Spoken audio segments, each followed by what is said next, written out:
Assalamualaikum warahmatullahi wabarakatuh. Halo semuanya. Jumpa lagi dengan saya Chow Sing Sing, kurator dari podcast Horror Night Story. Halo, apa kabar semuanya? Semoga kalian semua sehat-sehat ya. Dan seperti biasanya pada hari ini saya kembali dan akan menghadirkan sebuah kisah mistis untuk kalian semua. Kisah mistis kali ini saya datangkan dari treat horornya Mas Bri Story.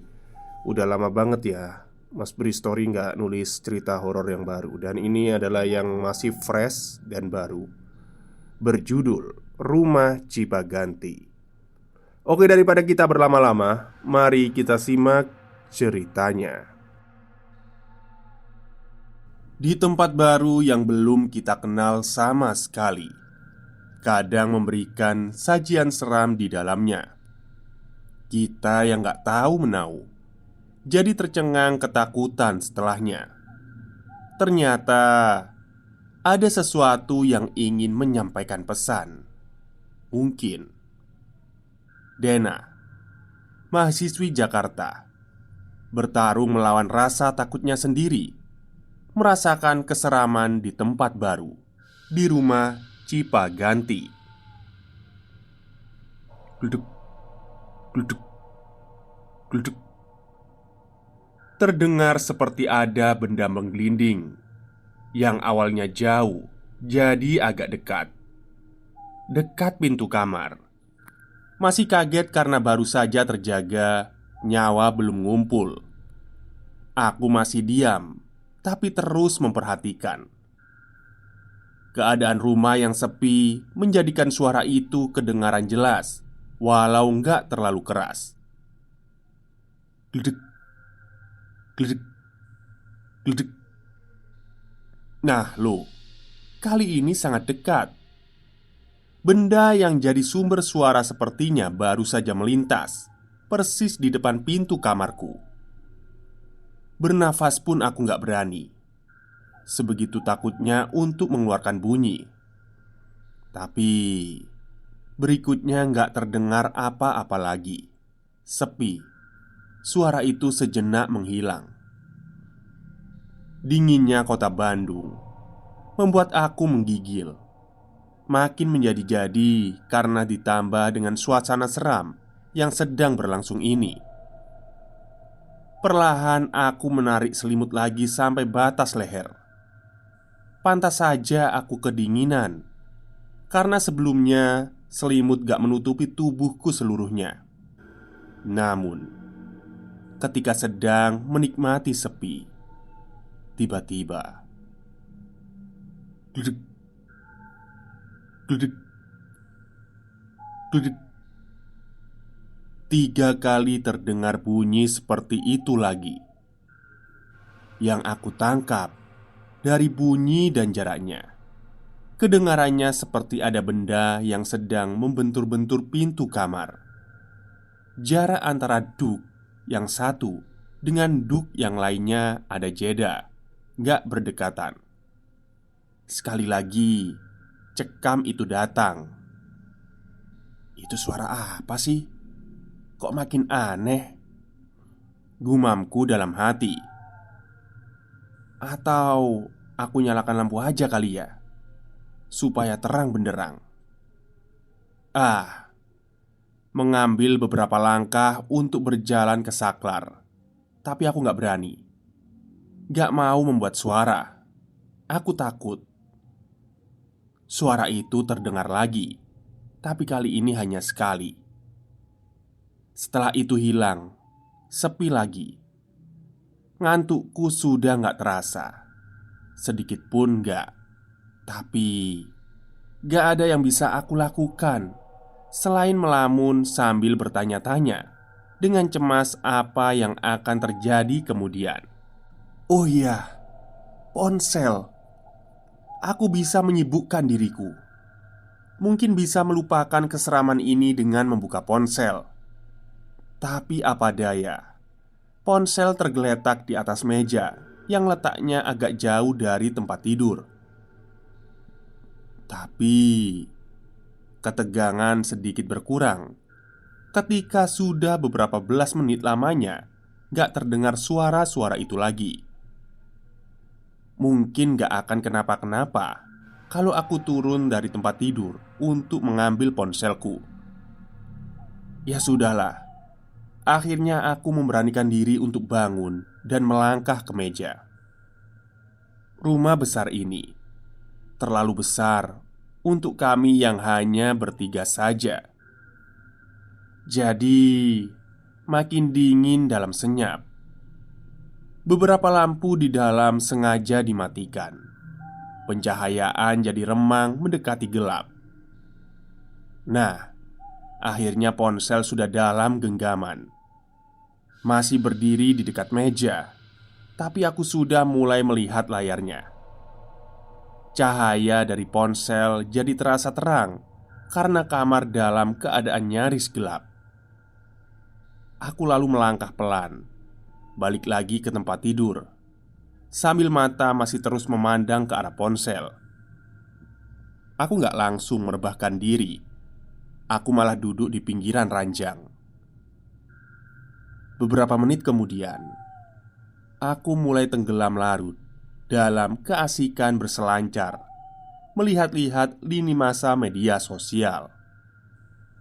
Beberapa kali tertawa kecil karena ada gambar atau video lucu. Aku jadi teralihkan dengan peristiwa aneh yang baru saja terjadi. Sampai akhirnya aku dikagetkan dengan suara benda menggelinding itu lagi. Gluduk, gluduk. Sontak aku langsung mematikan ponsel. Masih duduk di pinggir tempat tidur, aku menatap tajam ke arah pintu. Dari suaranya, benda itu menggelinding dari depan rumah ke belakang, lewat depan kamar. Lama aku diam memperhatikan, menajamkan pendengaran. Bunyi itu terus terdengar. Gluduk, gluduk. Kembali muncul. Kali ini datang dari belakang menuju bagian depan rumah, lalu berhenti dan hilang. Tapi beberapa belas detik kemudian terdengar lagi. Gak seperti sebelum-sebelumnya yang berlanjut sampai ke depan atau belakang. Kali ini suaranya berhenti. Kalau itu adalah benda yang menggelinding, dari suaranya terdengar kalau benda ini berhenti tepat di depan pintu kamarku. Itu apa sih? Dalam hati aku bertanya-tanya. Takut dan cemas menyeruak isi kepalaku. Tapi entah kenapa rasa penasaran juga ada. Ingin tahu apa sih sebenarnya yang menggelinding itu. Tiba-tiba aku sudah berdiri, berniat untuk ke pintu. Tapi suara itu belum kedengaran lagi. Aku mulai melangkah, one step at the time, very slow. Sampai akhirnya aku sudah berada persis di depan pintu. Duk, duk. 2 kali bunyi itu muncul, seperti ada yang membentur pintu bagian bawah. Mendengar itu, aku tetap diam, kembali hening. Keberanian seketika muncul perlahan. Tangan meraih gagang pintu, lalu aku memutarnya dengan perlahan. Pintu terbuka. Depan kamar remang gelap, namun pandangan masih bisa terlihat cukup jelas ketika sudah ada celah untuk mengintip walau sedikit. Setelah itu, aku menarik pintu sekali lagi, masih sangat perlahan. Nah, ketika pintu sudah terbuka lebar, aku tetap gak melihat apa-apa. Kosong. Tapi aku teringat kalau bunyi duk-duk tadi berasal dari benturan pintu bawah. bukan di tengah atau di atas.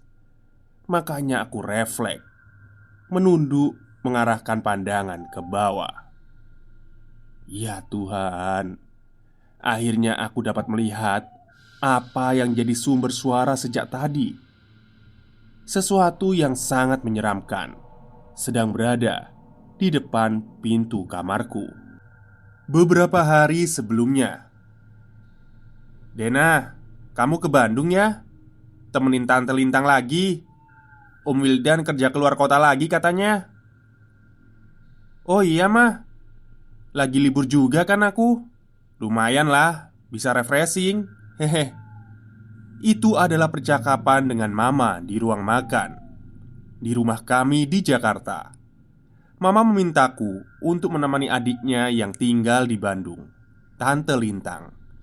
Tante Lintang dan suaminya, Om Wildan, sebenarnya baru beberapa bulan tinggal di kota kembang itu.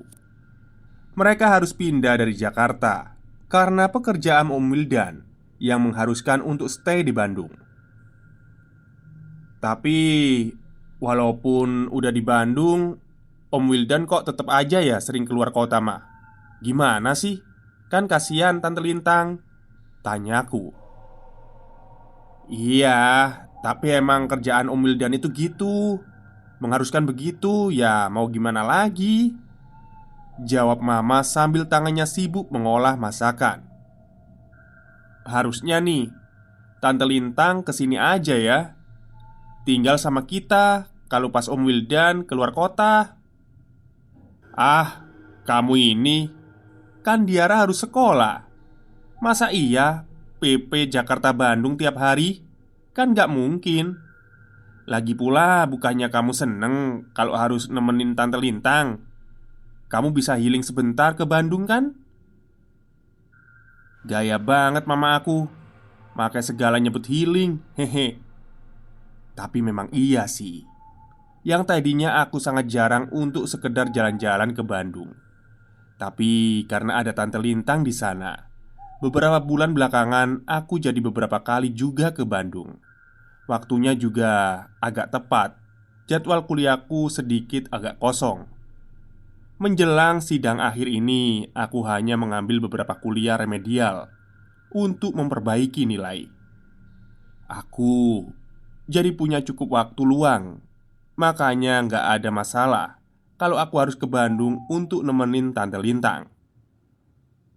Mama dan Tante Lintang hanya dua saudara. Ya, mereka itu saja. Nggak ada yang lain. Makanya ikatan kedua saudara kandung ini bisa dibilang sangat kuat. Aku dan Naka adikku pun sangat dekat dengan Tante Lintang. Sudah seperti mama kedua buat kami. Tante Lintang dan Om Wildan baru memiliki satu anak perempuan, Diara namanya. Anak yang cantik dan lucu.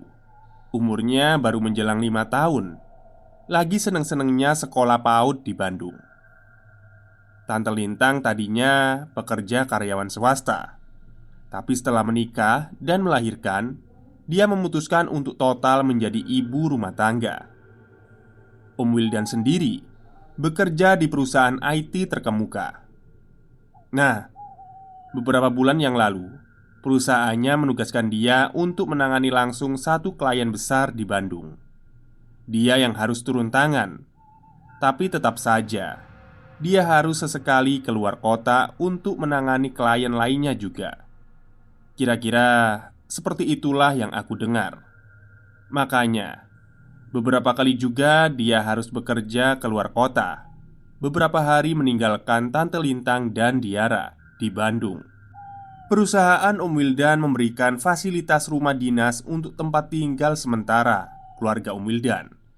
Awalnya, aku nggak mendengar Tante Lintang minta tolong ditemani di Bandung kalau Om Wildan keluar kota. Beberapa bulan pertama seperti itu. Tapi entah kenapa, sebulan belakangan beda. Dengan yang kali ini berarti aku sudah 3 kali ke Bandung menemani Tante Lintang. Sebelumnya sudah 2 kali, berjarak 2 minggu masing-masing.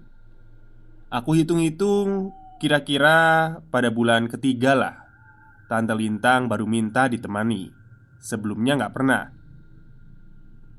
"Emang kali ini Om Wildan sampai berapa lama keluar kota, mah?" Tanyaku. Kami masih di meja makan. Katanya sih sampai Jumat.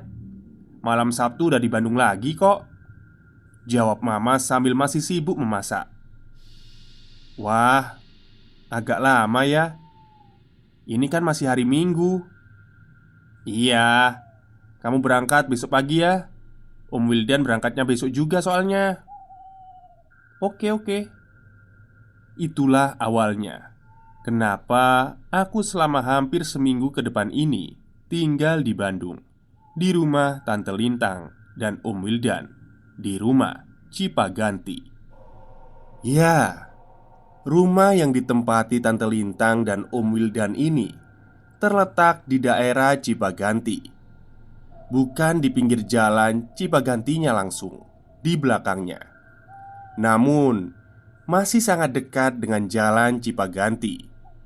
Hanya berjalan kaki sedikit saja untuk sampai ke jalan Cipaganti. Aku yang lahir dan besar di Jakarta saja cukup familiar dengan jalan Cipaganti ini. Jalan yang cukup terkenal dan punya sejarah panjang di belakangnya.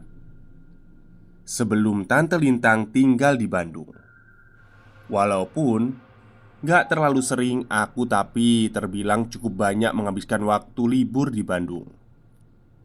Entah bersama keluarga ataupun teman-teman. Makanya, untuk beberapa tempat di sana aku agak familiar, termasuk jalan Cipaganti ini, yang dulu kalau mau menuju daerah Lembang harus lewat jalan ini. Kata papa, penampakan jalan Cipaganti belum banyak berubah kalau dibandingkan dengan zaman dulu waktu dia masih kuliah. Pepohonan besar yang berdiri di pinggir jalan dan sekitarnya sudah berdiri puluhan tahun yang lalu. Begitu juga rumah-rumah yang ada. Katanya sih sudah ada sejak zaman Belanda. Senin pagi menjelang siang, sekitar pukul 10-an, aku sudah duduk di belakang kemudi, bersiap berangkat ke Bandung. "Hati-hati loh nak, kasih tahu kalau udah nyampe." Papa dan mama berdiri di pintu melepas keberangkatanku. Sebenarnya Tante Lintang berharap aku sudah sampai di rumahnya pagi hari sebelum Om Wildan berangkat.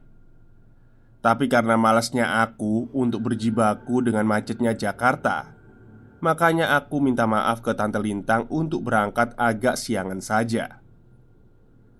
Singkat cerita, perjalanan berkendara santai berakhir di halaman rumah Tante Lintang. Menjelang jam 2 siang, aku parkir di sisi kanan halaman. Dari dalam mobil, aku memperhatikan teras rumah. Kelihatan kosong, gak ada siapa-siapa. Pintu rumah tertutup rapat. Biasanya, Tante Lintang akan langsung keluar menyambut ketika mobil yang aku kendarai sudah masuk halamannya. Tapi kali ini gak begitu. "Ah, mungkin Tante Lintang lagi tidur," pikirku dalam hati. Tanpa pikir panjang, aku lalu turun dari mobil beserta beberapa tas yang aku bawa. Rumah dengan arsitektur dasar berupa desain rumah Belanda, namun sudah dipadu dengan beberapa desain modern kekinian. Tetap saja masih kelihatan Belandanya. Bukan rumah tingkat, namun cukup besar, memanjang. Rumah yang 4 kamar di dalamnya, lengkap dengan ruang tamu dan ruang keluarga. Sesampainya di teras, aku langsung mengetuk pintu. Tapi gak ada jawaban. Tante Lintang atau Diara pun gak kelihatan muncul dari dalam. Sekali lagi aku mengetuk, tetap gak ada jawaban. Kemana sih tante? Tidur kali ya?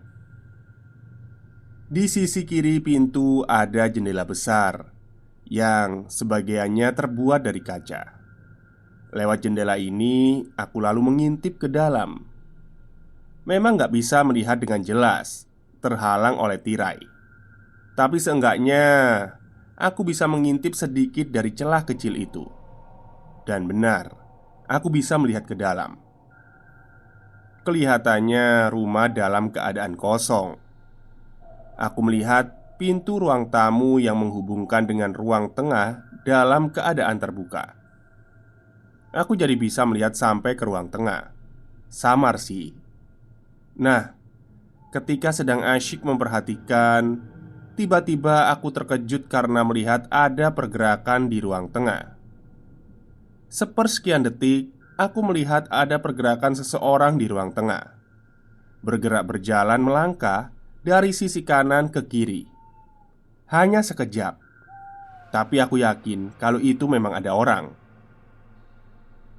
"Tante!" Refleks aku memanggil Tante Lintang, tapi nggak ada jawaban. Ah, Tante cuek amat dipanggil, keluhku dalam hati. Akhirnya aku memutuskan untuk duduk di kursi teras, lalu mengeluarkan ponsel, bermaksud untuk menghubungi Tante Lintang. Baru percobaan pertama, langsung ada panggilan jawaban.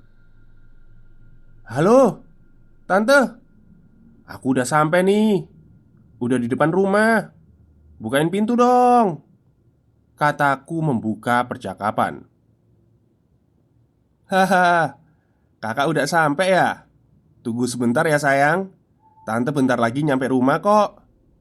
Tadi ada nyari sesuatu dulu di Dago. Maaf ya, habis ini pulang," jawab Tante Lintang di ujung telepon. Hah? Tante Lintang lagi gak di rumah? Terus? Di rumah gak ada siapa-siapa, Tan? Tanya aku memastikan. "Ya gak ada lah. Emang ada siapa?"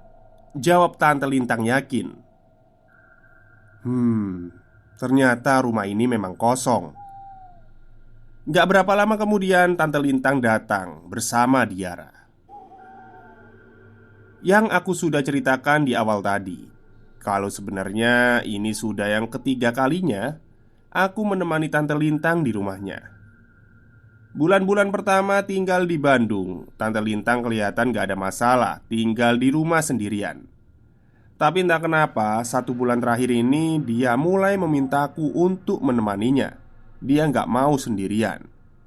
Jawabannya hanya, cuma gak mau sendirian saja. Kalau ada kakak kan gak terlalu sepi. Gitu terus. Tapi setelah kali kedua menginap, aku baru paham.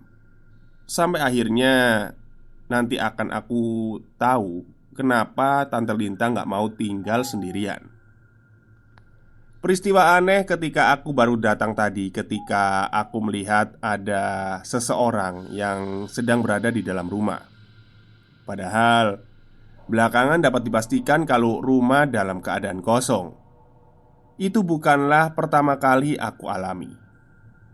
Pada kunjungan sebelumnya, aku juga sudah merasakan, walau masih tidak terlalu mengganggu, dan aku masih bisa mengajukannya. Oke, aku gambarkan dulu rumah dinas yang ditempati oleh Tante Lintang dan Om Wildan ini. Rumah arsitektur Belanda, berkamar 4, ruang tamu, ruang keluarga, dan memiliki 2 toilet. Rumah ini sebenarnya terlalu besar untuk ditinggali hanya bertiga saja. Ditambah aku pun masih terlalu besar. Sebenarnya rumahnya sangat nyaman. Langit-langitnya tinggi serta sirkulasi udaranya bagus sih. Ya, bisa dibilang rumah lama lah. Tapi rumah dengan desain seperti itu bukan satu-satunya. Dalam satu lingkungan di situ masih ada beberapa rumah yang setipe. Yang belum dipugar total masih banyak, menyisakan arsitektur aslinya. Jadi Tante Lintang dan Om Wildan menempati rumah dinas yang bisa dibilang rumah lama alias kuno. Awalnya aku nggak terlalu memikirkan itu. Yang aku tahu rumahnya enak, adem, sejuk. Lingkungannya nyaman dan banyak pohon besar. Pokoknya menenangkan lah. Tapi beberapa keanehan yang aku rasakan akhirnya memaksaku mengaitkan semuanya. Seperti yang aku bilang tadi, peristiwa tadi sudah ada beberapa kali kejadian aneh yang aku rasakan. Yang paling awal adalah ketika malam pertama pada kunjungan yang pertama juga di rumah Tante Lintang ini. Begini ceritanya. Aku sampai di Bandung, di rumah Tante Lintang pada Rabu malam. Kenapa malam hari? Karena hari itu aku masih ada kegiatan di Jakarta hingga sore, yang memaksa aku untuk sampai di Bandung nyaris tengah malam. Tante Lintang menyambutku di teras sambil duduk memangku Diara yang sudah tertidur. "Waduh, Tante, ngapain nunggu aku di teras gini? Enakan di dalam aja, kan dingin di luar." Protes aku yang melihat Tante Lintang duduk di teras depan pada jam 11 hampir tengah malam. "Gak apa-apa kak, di dalam gerah. Jadi tante duduk di sini aja, nunggu kamu sekalian," jawab Tante Lintang dengan wajah yang terlihat sudah lelah. "Di dalam gerah? Ah, masa iya? Ini kan Bandung." Aku bertanya-tanya dalam hati. "Loh, adik kamu nggak kamu ajak kak?" "Enggak tante, dia kan besok masih harus kuliah." Percakapan terjadi ketika kami sedang melangkah masuk ke dalam rumah. "Wih, rumahnya gede ya Tan?" Aku agak terperangah ketika melihat isi rumah. "Iya, ini memanjang ke belakang loh. Masih luas tuh di belakang, hehe." Dan benar saja apa yang Tante Lintang bilang. Setelah aku berkeliling melihat-lihat, ternyata rumah ini memang besar. Terperangah aku saat itu. Tapi di dalam benak yang terpikir adalah kenyamanan untuk tinggal di dalamnya, bukan yang lain. "Kamu tidur di kamar depan aja ya kak, Tante di kamar yang dalam," kata Tante Lintang. Kamar dalam maksudnya adalah kamar yang terletak di ruang tengah. Sedangkan aku, kamarnya udah disiapkan yang berhadapan langsung dengan ruang tamu. Waktu itu sudah pukul 12 lewat sedikit ketika kami memutuskan untuk masuk ke kamar masing-masing. Aku sudah lelah dengan perjalanan. Tante Lintang juga sudah kelihatan lelah juga. Di dalam kamar, aku langsung berbaring di tempat tidur. Ingin rasanya langsung terlelap. Kamar ini sudah rapi. Terlihat memang sudah disiapkan oleh Tante Lintang. Kamarnya besar, dengan perabotan standar seperti meja, lemari, kursi, dan tempat tidur. Ada jendela kayu yang kalau aku buka langsung bisa melihat teras halaman depan. Sambil menunggu terlelap, aku membuka ponsel, melihat-lihat update media sosial. Sama seperti orang-orang kebanyakan, kalau aku pun bisa betah berlama-lama sekedar membuka Twitter atau Instagram. Sampai nggak sadar kalau ternyata sudah jam 1 lewat. Remuk redam rasanya tubuh ini. Berbalut selimut tebal, aku coba meredam suara dingin yang makin menusuk menembus kulit. Remang gelap kamar serta dinginnya suhu seperti mengundang kantuk hebat untuk datang. Tak kuasa aku menahannya. Tapi ada sesuatu yang akhirnya memaksa aku untuk bangun dari tidur. Ah, sial. Aku pingin pipis. Gak bisa ditahan sampai pagi sepertinya. Aku pun melangkah ke pintu berniat menuju salah satu toilet. Toilet terdekat letaknya di ruang tengah, di sebelah kamar yang ditempati oleh Tante Lintang.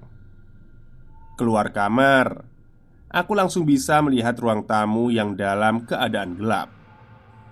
Penerangan hanya bersumber dari lampu teras depan yang cahayanya masuk dari celah-celah jendela yang tirainya nggak menutup sempurna. Aku pun meneruskan langkah. Aku menuju ruang tengah. Hampir di paling belakang disitulah toilet yang aku tuju. Ruang tengah juga sama, gelap. Ketika aku sudah sampai di situ, cahaya hanya bersumber dari lampu kecil dekat lemari besar dan juga cahaya laptop yang masih menyala di meja kerja samping lemari besar tadi.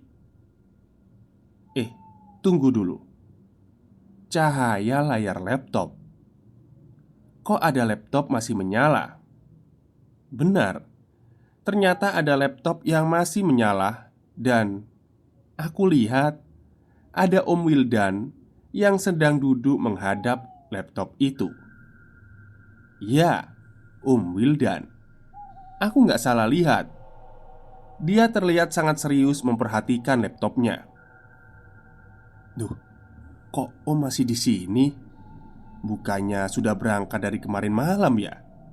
Ucapku dalam hati. Aku yang sudah nggak tahan lagi akhirnya memutuskan untuk pergi ke toilet terlebih dahulu. Nggak memakan waktu lama. Setelah selesai aku keluar dan berniat langsung masuk ke kamar. Setelah sudah di luar kamar mandi, mataku langsung tertuju ke meja kerja Om Wildan.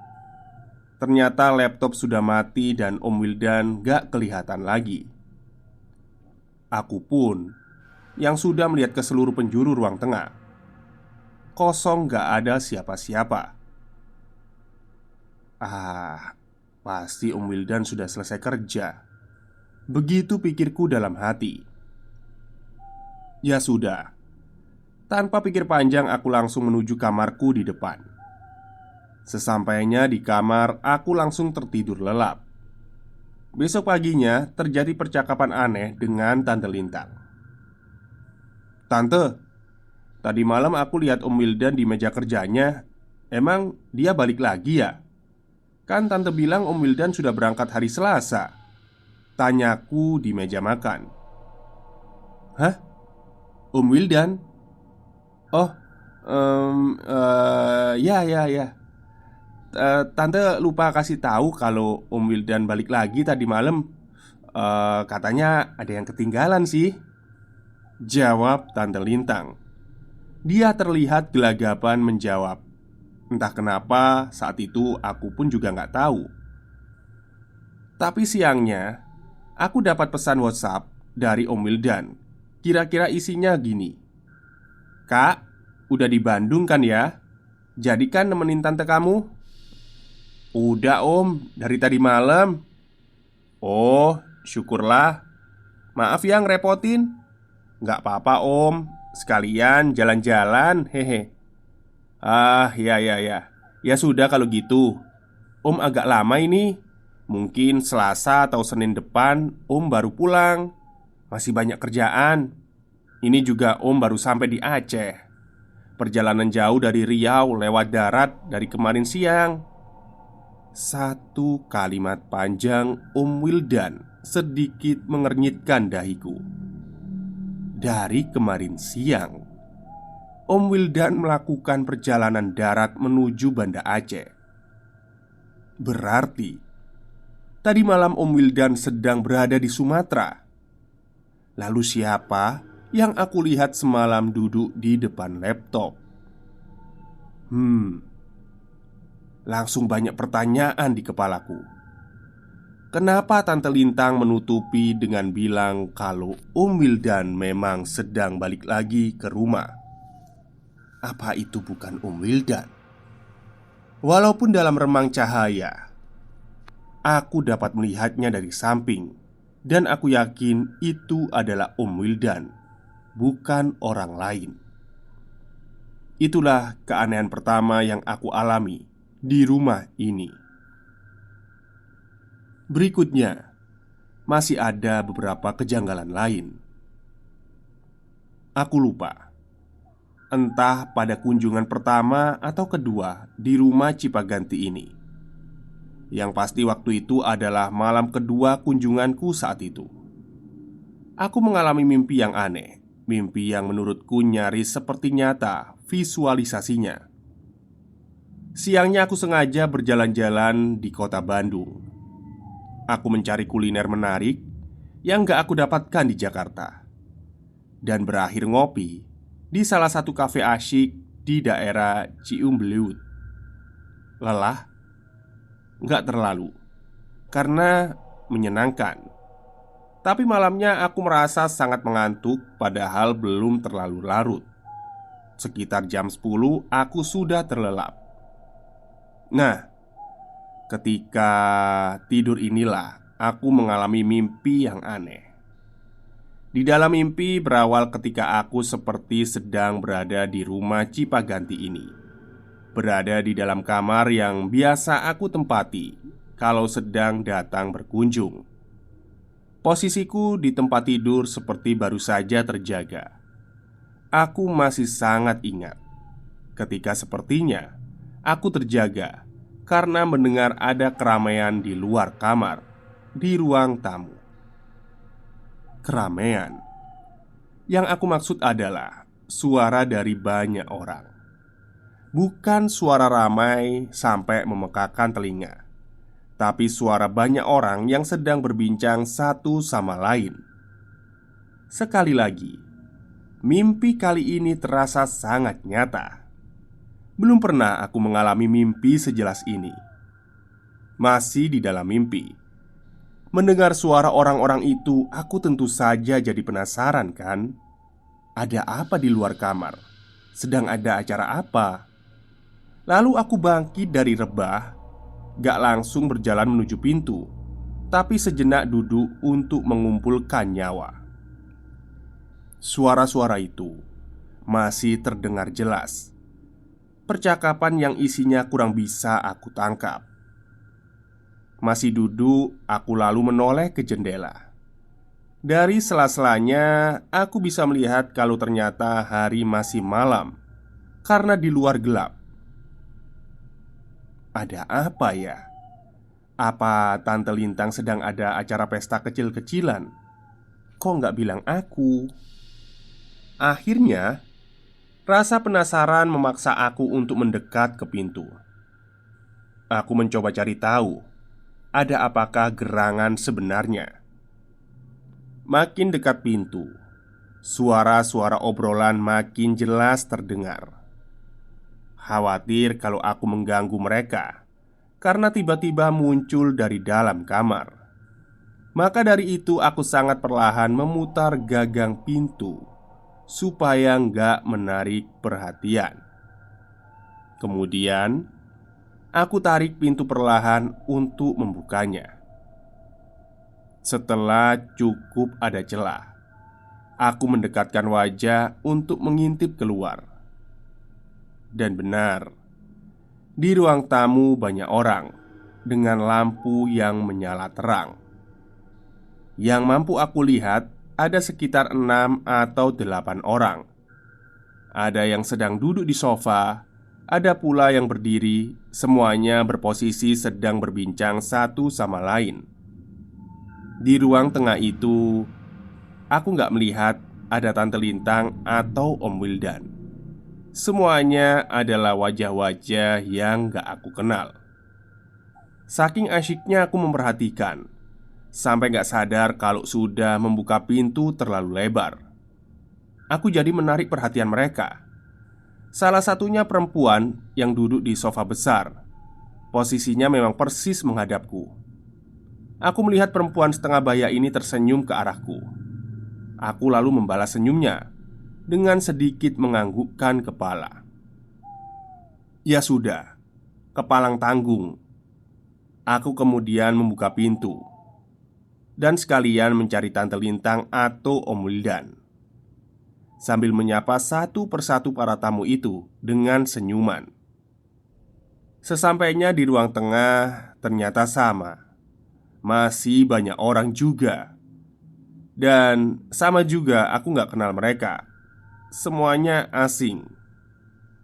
Ternyata di antara tamu-tamu ini banyak yang bertampang bule alias orang-orang Eropa. Mereka terlihat berbeda dari cara berpakaian dan bicaranya.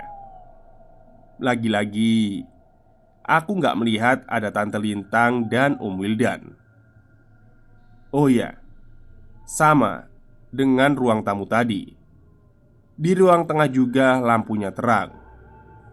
Karena nggak menemukan Tante Lintang dan suaminya, aku akhirnya memutuskan untuk ke toilet saja. Sekalian aku mau buang air kecil mumpung sedang berada di ruang tengah. Setelah pipis, aku langsung keluar.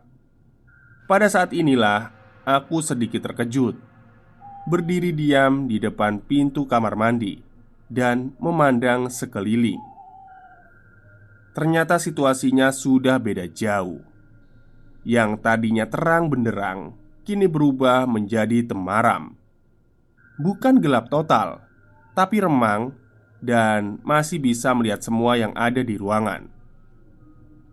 Walaupun lampu menyala seadanya, walaupun temaram, tapi aku masih bisa melihat keberadaan orang-orang yang tadi aku lihat sebelum masuk kamar mandi. Orang-orang yang sama dan masih dalam posisi yang sama pula. Mereka masih ada di sini. Aku masih diam sambil terus memperhatikan. Seperti yang aku bilang tadi, walaupun gak terang benderang, aku masih bisa melihat semuanya. Cukup lama aku memperhatikan sampai akhirnya pandangan terhenti di satu sosok yang sedang berdiri sendiri di sebelah lemari, persis di depan pintu kamar Tante Lintang. Awalnya melihat sosok itu, aku mengucek-ucek mata, coba memperjelas penglihatan, karena ada keanehan. Tapi gak ada yang berubah setelah aku mengucek mata. Masih kulihat keanehan yang sama. Bukan. Bukan keanehan, tapi keseraman. Ada apa dengan sosok yang sedang berdiri sendirian itu? Setelah ku amati, ternyata sosok itu berdiri diam tanpa kepala. Setelah aku sadar, aku langsung terkesiap dari lamunan. Aku yakin penglihatanku benar. Kalau ternyata sosok itu tidak memiliki kepala. Aku langsung berlari ke depan, menuju kamar, tanpa melihat ke belakang. Tapi penasaran. Sesampainya di pintu ruang tengah, aku menoleh ke belakang. Ternyata pemandangan juga sudah berubah. Yang tadinya banyak orang ramai, kini kelihatan ruangan kosong. Gak ada orang sama sekali, kecuali sosok tanpa kepala tadi. Dia tetap berdiri di tempatnya. Aku terdiam. Lagi-lagi aku seperti tersadar ketika melihat sosok seram itu mulai melangkahkan kaki, mulai berjalan menuju ke tempat aku berdiri. Sontak aku langsung membalikkan badan, berniat untuk lari masuk ke kamar. Dan ruang tamu juga sama. Yang tadinya banyak orang, tiba-tiba kini sudah hilang semua. Gelap, kosong. Aku panik, langsung masuk ke kamar, menutup pintu lalu menguncinya. Gemetar tubuhku. Sampai akhirnya semuanya selesai ketika aku terbangun dari tidur. Syukurlah, ini cuma mimpi. Memang cuma mimpi, tapi mimpi yang sungguh sangat terlihat nyata. Aku sampai bingung, itu sebenarnya mimpi atau bukan. Pada awalnya, aku mencoba untuk mengabaikan beberapa kejadian aneh itu. Mungkin karena ini tempat baru, jadi aku begitu parno. Aku terus memaksa diri untuk berpikir tenang dan positif. Ditambah, aku sangat menyukai Bandung. Suasananya, udaranya, makanannya, semuanya. Makanya sedikit banyak perhatianku masih bisa teralihkan dengan hal-hal yang menyenangkan. Di samping itu, kejadian-kejadian aneh itu masih sesekali saja dan belum jadi keanehan menjurus seram menakutkan. Aku masih santai. Tapi ternyata, Seiring berjalannya waktu dan setelah kunjungan-kunjungan berikutnya, kok makin lama aku merasa kejadian-kejadiannya makin aneh dan janggal, menjurus seram malah. Pernah pada suatu malam, aku harus keluar karena harus membeli pembalut. Harus membelinya malam itu juga. Terpaksalah aku berjalan kaki menuju satu warung kecil yang jaraknya sekitar 5 menit berjalan kaki dari rumah. Waktu itu sudah hampir jam 12 malam. Aku sempat berniat untuk mengetuk kamar Tante Lintang untuk bertanya apakah dia masih punya stok pembalut. Tapi nampaknya dia sudah tertidur. Aku nggak mau membangunkannya.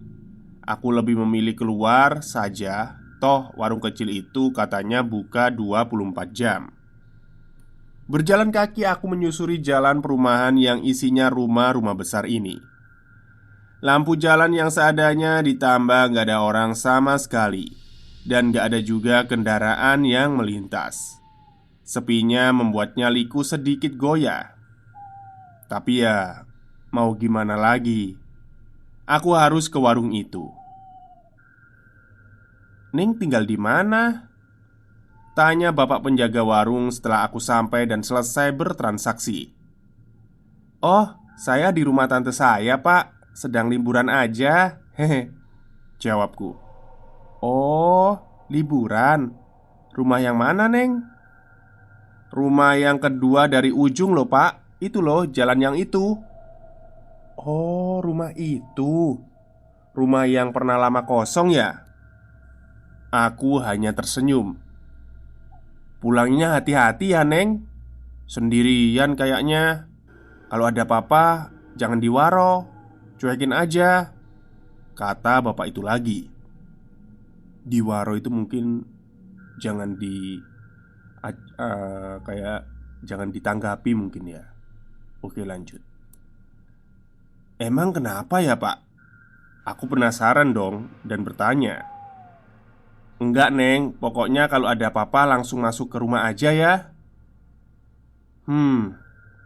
Omongan yang membuat aku sedikit berpikir ke sana kemari. Tapi ya sudahlah, aku mengiyakan omongannya. Lalu buru-buru pamit pulang. Perjalanan pulang, aku melewati jalan yang sama. Situasinya juga masih sama, sepi dan pencahayaan seadanya. Aku perhatikan setiap rumah yang aku lalui. Semuanya seperti nggak ada kehidupan di dalamnya. Entah penghuninya memang gak ada atau memang sudah tidur. Jadi beberapa lampunya menyala walau nggak terang. Makin dekat, langkahku makin cepat. Aku ingin buru-buru sampai dan masuk ke rumah. Tinggal beberapa rumah lagi. Langkah makin cepat. Rumah Tante Lintang ini memang hampir paling ujung jalan. Di depannya ada dua pohon besar, yang satu persis di depan rumah dekat pagar dan yang satunya lagi di seberang jalan. Nah, ketika aku hampir sampai di pagar rumah, aku melihat ada sesuatu di bawah pohon besar yang letaknya di seberang jalan. Pohon ini nggak ada penerangan, nyaris gelap total. Tapi aku masih melihat, maksudnya masih bisa melihat ada yang berbeda di bawahnya. Aku melihat ada seseorang yang sedang berdiri diam. Berdiri menghadap jalan, nyaris hanya berbentuk siluet hitam ketika aku melihatnya.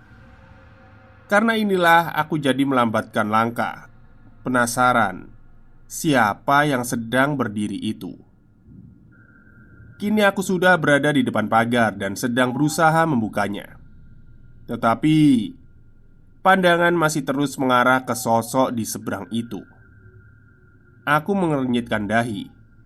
Aku memaksa mata untuk bisa fokus dan memperjelas penglihatan. Beberapa belas detik kemudian, aku tersentak kaget. Lalu buru-buru mengalihkan pandangan, membuka pagar dan menutupnya lagi. Kemudian aku lari masuk ke rumah. Kenapa? Karena tadi ketika masih berdiri di depan pagar, setelah sudah bisa melihat dengan jelas. Ternyata sosok itu berdiri tanpa kepala. Gemetar tubuhku, makanya aku langsung lari. Ketika sudah berada di dalam, aku langsung mengunci pintu. Bodohnya, bukannya langsung masuk ke kamar, aku malah mengintip keluar, mencoba melihat sosok itu lagi. Masih ada. Sosok seram tanpa kepala itu masih berdiri pada tempatnya, di bawah pohon di dalam gelap. Degup jantung berdetak kencang. Beberapa detik kemudian aku langsung masuk ke kamar. Sosok tanpa kepala yang sebelumnya muncul di dalam mimpiku. Malam itu aku melihat langsung penampakannya. Dan puncaknya, pada satu malam terakhir aku menginap di rumah itu. Setelah peristiwa itulah akhirnya aku memaksa Tante Lintang untuk bercerita sejujurnya tentang keadaan rumah ini. Ada apa sebenarnya? Begini ceritanya. Waktu itu seharusnya aku sudah kembali ke Jakarta karena ada keperluan. Dan katanya Om Wildan sudah akan sampai di rumah lagi sore harinya.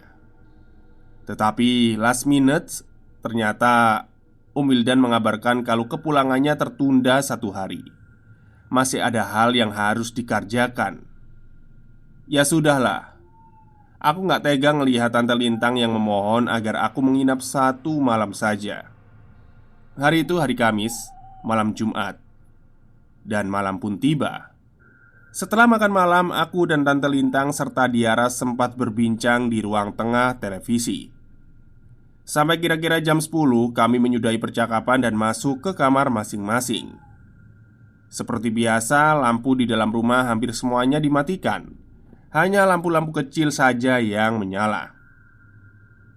Entah kenapa, sejak sore tadi, aku merasa kalau suasana rumah ini agak berbeda dari biasanya. Aku sedikit gak nyaman, gak tahu kenapa. Ya, positive thinking aja lah. Aku pikir mungkin karena harusnya aku sudah pulang ke Jakarta, tapi gak jadi. Mungkin karena itu. Aku sudah merasa gak enak sejak sore tadi. Tapi ya sudahlah, tinggal 1 malam ini lagi kok. Toh besok aku juga sudah balik ke Jakarta. Makanya ketika sudah berada di dalam kamar, aku memaksa diri untuk langsung tidur. Masih jam 10. Ngantukku belum terlalu berat, masih terjaga dan ponsel masih di genggaman. Scrolling timeline medsos dari hiburan dan bahan pencandaan, berharap kantuk hebat akan datang dan lekas terlelap. Gak ada suara sama sekali. Aku seperti benar-benar sendirian di rumah ini. Sepinya gila. Sesekali aku tertawa kecil karena membaca sesuatu di ponsel, tapi suaranya terdengar jelas. Tiba-tiba aku gak merasa kalau ternyata sudah jam 12 malam. Buset, udah mau jam 12 nih. Tidur dong, kataku bicara sendiri pada tubuhku. Aku belum merasakan kantuk tingkat tinggi, walaupun intensitas menguap sudah lebih sering. Beberapa saat kemudian, aku kembali tenggelam dalam bermedsos. Sesekali tertawa kecil, malah cekikikan ketika melihat hal yang lucu. Terus seperti ini sampai jam 12 lewat. Sejenak aku bisa melihat sedikit melupakan suasana gak nyaman yang aku rasakan sejak sore tadi. Tapi semuanya berubah saat beberapa menit kemudian. Semuanya berubah total. Keasikan melihat layar ponsel terhenti.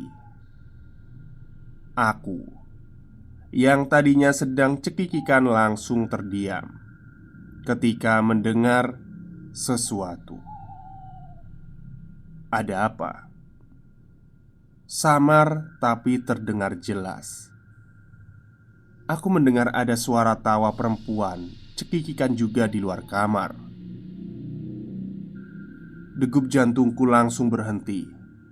Aku diam dan mencoba fokus pada pendengaran.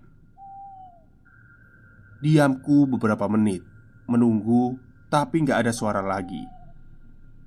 Tiba-tiba kedengaran lagi suaranya. Kali ini sangat jelas. Ada suara perempuan cekikikan di ruang tamu. Merinding dong aku, karena yakin kalau itu bukan suara Tante Lintang, apalagi Diara.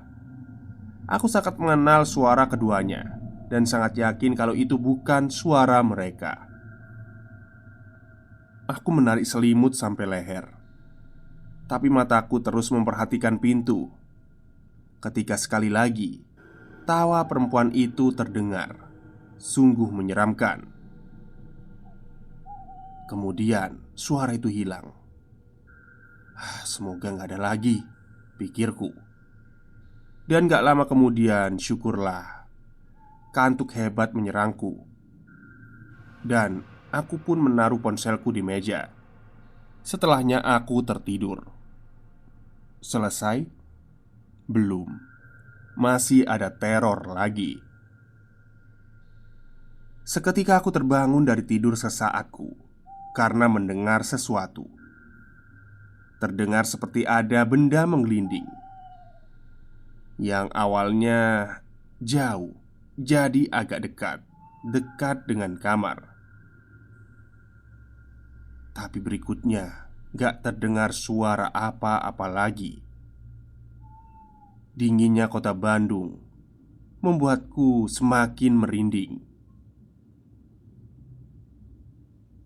Aku akan menyalakan lampu saja, pikirku, supaya terang benderang. Tapi menuju saklar pun aku gak berani. Suara itu akhirnya hilang lagi dan sepi lagi. Rumah ini terlalu besar untuk kami yang hanya bertiga saja. Ponselku dalam genggaman. Aku pun melangkah pelan menuju pintu tempat tidur. Mata memandang ke ponsel. Sampai akhirnya aku dikagetkan lagi. Suara benda menggelinding itu lagi. Aku pun mematikan ponsel. Tiba-tiba aku sudah berdiri, berniat untuk menuju ke pintu. Tapi suaranya belum kedengaran lagi dan mulai melangkah. Akhirnya aku kemudian menarik pintu dan membukanya sangat perlahan. Kosong. Gak ada siapa-siapa. Karena ketika di dalam kamar aku mendengar suara bunyi itu berasal dari benturan bawah pintu, refleks aku menunduk sambil memperhatikan ke bawah. Ya Tuhan, akhirnya aku bisa melihat apa yang jadi sumber suara itu tadi. Sesuatu yang sangat menyeramkan. Di sana ada benda bulat dalam gelap. Aku memperhatikan dan akhirnya melihat dengan jelas. Itu kepala manusia, lengkap dengan wajah dan rambut. Dan yang lebih menyeramkan lagi, wajah pucat dari kepala tanpa tubuh ini menatap ke arahku dengan mata terbuka, tanpa senyum, tanpa ekspresi. Tuhan, aku ketakutan. Tubuhku gak bisa bergerak. Aku nyaris menangis dan berdoa sebisanya. Entah dapat kekuatan dari mana, akhirnya aku tersadar dan bisa menarik gagang pintu kemudian menutupnya. Aku langsung lari ke tempat tidur, merebahkan diri dan menutup selimut. Dan suara seram itu tidak terdengar lagi. Apakah selesai? Belum. Beberapa saat kemudian aku melihat gagang pintuku bergerak-gerak sendiri, seperti ada yang memaksa masuk. Gemetar tubuhku melihatnya. Aku lemas, pasrah. Jantungku seperti berhenti ketika aku melihat sosok yang sepertinya mencoba membuka pintu itu. Ternyata adalah sosok lelaki tanpa kepala. Aku menangis lemas. Dan setelah itu aku nggak ingat apa-apa lagi. "Kak, bangun, udah siang nih." Suara Tante Lintang membuatku terjaga. Aku melihat sudah ada cahaya matahari menembus jendela kamar. "Ayo sarapan, Tante udah beliin kupat tahu." Senyumku pada Tante. Maksudnya senyumnya Tante Lintang pada eh, ponakannya ini ya. Aku masih trauma. Masih teringat peristiwa malam tadi. Pagi itu rencananya aku sudah pulang ke Jakarta karena siang nanti Om Wildan sudah kembali pulang. Singkat cerita, sebelum pulang aku berbincang dengan Tante. "Tante, jujur deh, kenapa sih belakangan ini Tante nyuruh aku nginep di sini? Padahal awalnya kan enggak. Ada apa sih?" tanyaku. "Nggak ada. Tante cuma pengen kamu nginep aja. Nggak ada temen." "Udahlah Tante, aku udah beberapa kali ngerasain kejadian serem di rumah ini. Dari malam itu puncaknya. Serem banget tahu," kataku memaksa Tante Lintang untuk bicara. Sampai akhirnya Tante Lintang mau bicara juga.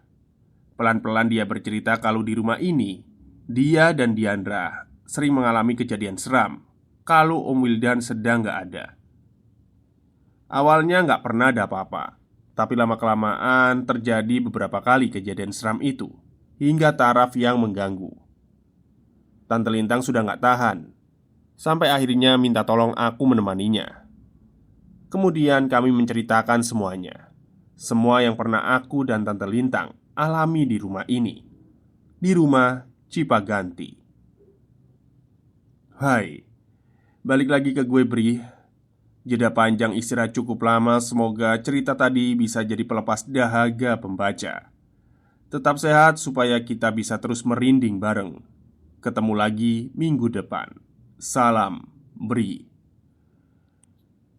Oke, akhirnya berakhir juga cerita panjang dari Rumah Cipaganti yang ditulis oleh Mas Bri Story. Sampai tenggorokan saya keserak ini. Ya, serem juga ya. Rumah-rumah bekas Belanda itu. Padahal kemarin malam itu saya baru lihat itu filmnya Ivana itu, yang kepalanya dipenggal itu, yang dia dikhianati sama pribumi itu ya. Serem juga seremnya. Sebenarnya nggak serem sih, lebih ke aneh gitu filmnya. Oke, mungkin itu saja cerita dari saya pada hari ini. Semoga kalian suka. Wassalamualaikum warahmatullahi wabarakatuh.